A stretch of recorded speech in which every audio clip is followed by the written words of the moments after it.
I-N-D-I-A-N-A, that's Indiana. Ballin' like Reggie Miller, that's Indiana. I put up on my state, that's Indiana. Watch me rep it in your face, that's Indiana. That's Indiana, that's Indiana.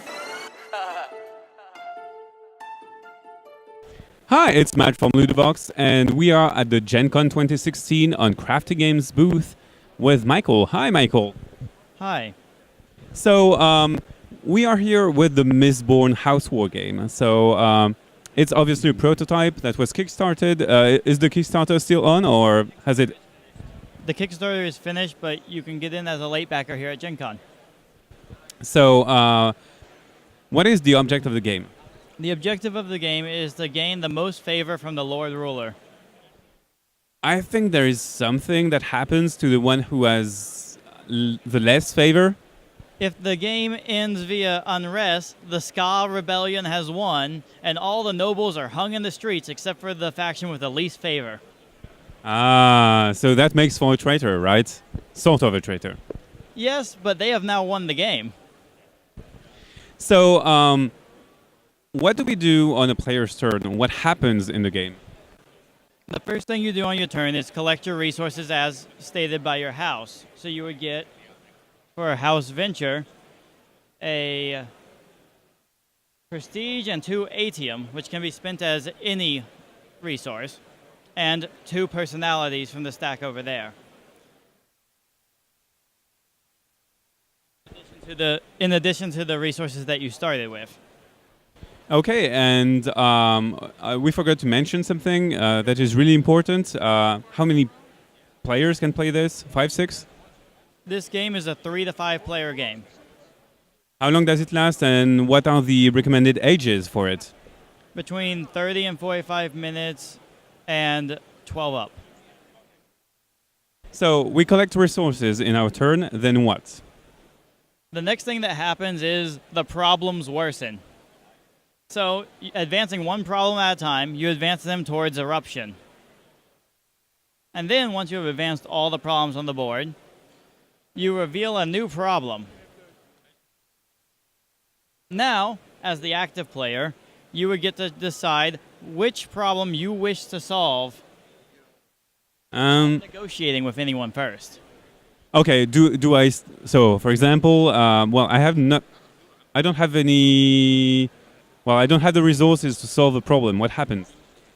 Well, you would decide which one you want to solve, and you would look at the resources that I have or any other players have, and you would say, I want to solve this one. I will offer you 3 favor in order for you to pay 2 resources for it for me, or however you wish to deal.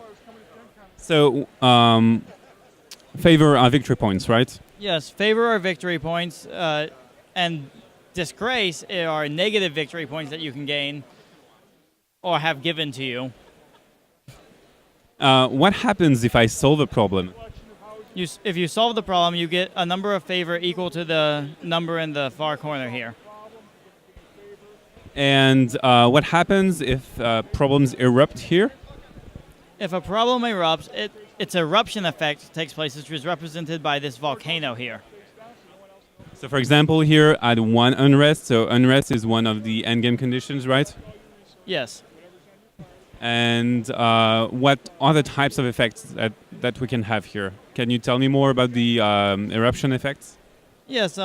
Some of the eruption effects, such as this one, makes you permanently destroy 2 resources each. So they would go over here to no longer be accessible in the game at all. So there is a limited stack of resources, and we can reach... Well, not the end of the resources, but they are limited and we cannot have more than the material that's here, right? Correct. And if you are out of a certain resource in the available resources, when you go to collect your resources at the beginning of turn, you take it from another player. Nice. Extortion. Okay. And after you have that, there are also effects such as this one where it forces a player... every player to discard all of a certain color of resource. What about the personalities? You told us that you would draw 2 at the beginning of your turn. What do they do? How do we play them? I'm going to give you a few of them. Okay, there are a few different types of personalities. There's the obligator, which means that you are forced to maintain your deal with me no matter what. Okay, so give you a shitty deal, then play the obligator because you have to play with me, right? Basically, it means that since we've agreed on a deal, that deal cannot be changed whatsoever no matter what. Otherwise, you could betray. Any deal is valid for one turn and one turn only. But long-term contracts are what the obligator is for. What are the other kinds of personalities that we have? We have many. We have soothers and rioters like you have over there, which can increase or decrease the urgency of a card to make it erupt sooner or later. Okay, so if we make them erupt later with a soother, I think we just do that, right? Correct. And if a problem is pushed towards eruption, it erupts at the moment it is pushed, right? Correct. And whoever erupts it controls the eruption. And so do we get to play those? Do you have a hand, like we can choose to play the characters at any time? You would have these four in your hand, and some cards say play at any time, such as the coin shot to kill a personality. But the labor heir is played face down on your turn. And the advisors are played face up on your turn, and they now give you another resource that you can collect during every collection phase. Okay, is that what we have in our turn? And that's it?